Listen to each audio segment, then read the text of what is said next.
What is vibing? This is Vish, and today I'll be responding to Sadhguru's video on living fully and dying gracefully. Also, if you could hit that subscribe button, I'd be truly grateful. I'm a meditation coach and have guided hundreds of people in their meditation journeys.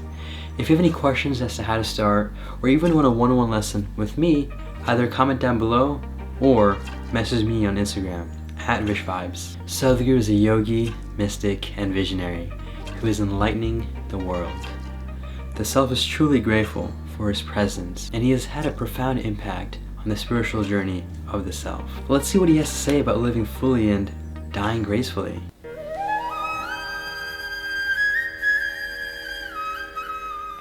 A very dear friend of mine is completely consumed with cancer, and she's very, very, very ill. Is there anything that I can do or she can do to come through this? Come through means get cured? Yes. Or die peacefully? Get better. Get better. Get better. Get well. No, I am not talking with any disregard to your friend. But I want you to understand, people need to die. When and how is the only question, isn't it? So if death comes to us, yes, we will do everything possible to save ourselves. But if it goes beyond that, let us learn to die gracefully. Let's not fight with it and fight with it like endlessly, Just a quick point to make, it's very interesting to see how he talks so literal about things, and he doesn't sugarcoat anything. He's very straightforward, and that's important, especially in the realization process of spirituality. And also, it is very unfortunate to see how the friend is dying of cancer. Just to put things into perspective though, we are all dying right now. Every second that goes by, we're getting a second closer to death. And so it is important that we just realize that we are all dying. Let's continue. It's a horrible way to die. The way people are dying in Western countries is really a horrible way to die. Even though they're 85, 90, staying in a hospital with full of pipes and needles all over them, this is not. It's okay if you die 2 years early, what's the problem? You die peacefully and gracefully, that's more important, isn't it? See, death is the last thing that you do in your life, shouldn't you do it gracefully? True. We must learn to accept death as a part of our life. We are not wishing death, but when it comes, let us learn to go through it gracefully, If there is a possibility of saving ourselves, living beyond that, that is fine. But what I see in all the geriatrics homes in United States, many people are living beyond their death just because of medical support. And it's such a torture to themselves and to everybody. You should see the way in some of the homes they're being treated. Not because of anything, the people who work there after some time they get irritated because these dead bodies walking around. They don't understand anything, they've forgotten everything, they're like lost all their senses because they've lived beyond their time. If there was no too much medical input, they would have gracefully died at a certain point, isn't it? There is no sense in stretching it with one more month, one more month, one more month, it doesn't make any sense. But life is not understood that way, we are thinking of always stretching it. So if somebody's body is broken beyond redemption, let's learn to die gracefully. Let us make the person understand, it's okay, it's all right, We're all in the queue, aren't we? So you're ahead of me, isn't that great? In any queue you want to be ahead of everybody, isn't it? I don't know about that. I really don't know about that. So I'm not trying to make fun of somebody's illness, but we should understand where one thing stops and the other thing begins, isn't it?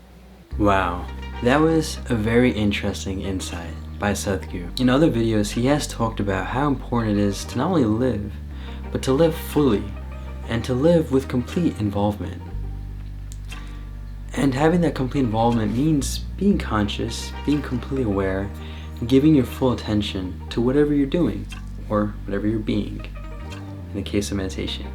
This includes taking the right conscious care of the body, the mind, the emotions, and the energy. And this can be accomplished through various yogic practices, such as even the food that we eat can have a profound impact on not only how we are, but how we feel, how we move, how we think.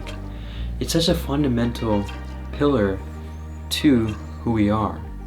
The food that we eat literally becomes this piece of body that we have.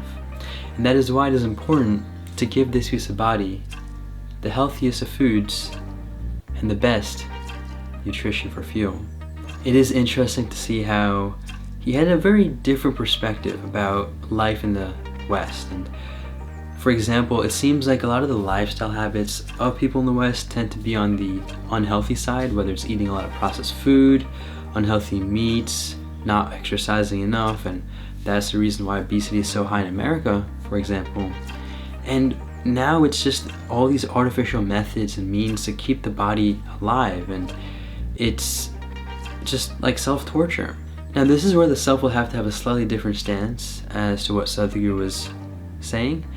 And yes, the body may be unhealthy, yes, the body is probably not in the best shape and probably was going to die without these things earlier on if it wasn't for the medical support. However, just to transcend all of this, what Sadhguru basically talks about is the idea of giving your body the right fuel and yoga practices that will help you not only extend your life, but keep it healthier, and that way each waking second that you will have a profound impact. And so I don't think he's suggesting shortening your life or leaving life earlier. That's really not the point. He wants you to live longer, but also fuller and more healthy.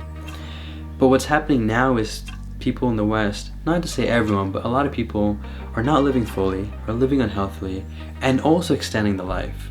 So it's just like extending the misery.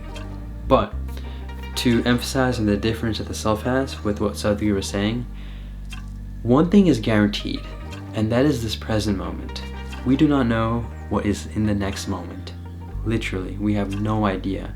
We can make assumptions, we can take educated guesses, however, we do not know what is in the next moment.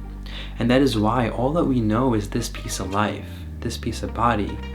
That is all that we know. We don't know what comes after. We don't know anything about the future. And if you look at other people's lives, we can only get their shared experiences to the point of death. And the reality is, we don't know what is after death. Do you go to heaven? Do you go to hell? Do you go nowhere? Do you reincarnate? All these things are things that we don't know. And that is why the self has a even different stance with regards to the death penalty, difference with relative to what people in the West or people in general might have. And a lot of the times with extreme murders or extreme crimes, the death penalty in certain countries tends to be used. However, what if after death there is a heaven and whoever dies will automatically get to this wonderful magical place? Then are you truly doing justice by providing the death penalty? That is why it is so important to understand the first thing, which is accepting that you don't know certain things, and the second thing, which is not making conclusive assumptions about things you don't know, and that includes what is after death and if that's truly serving justice. That is why it is never, ever conscious to provide an intentional death upon anyone. Now, nature will provide itself to the body when it needs to, and when the earth is calling it back, nature will call for that, and that is what Sadhguru was implying with the video. To kind of rebrief, it's important to not only live fully, but die gracefully. And it's almost a duality effect that's present because both are occurring. We're living and we're also dying. It's a beautiful phenomenon because at the end, we have only this present moment, the power of now. And I'd encourage you all to seize this moment, realize this moment, and make the most conscious use of it. Thank you so much for watching this response to Sadhguru's video. Take this joyfully, make it a great day, and stay conscious.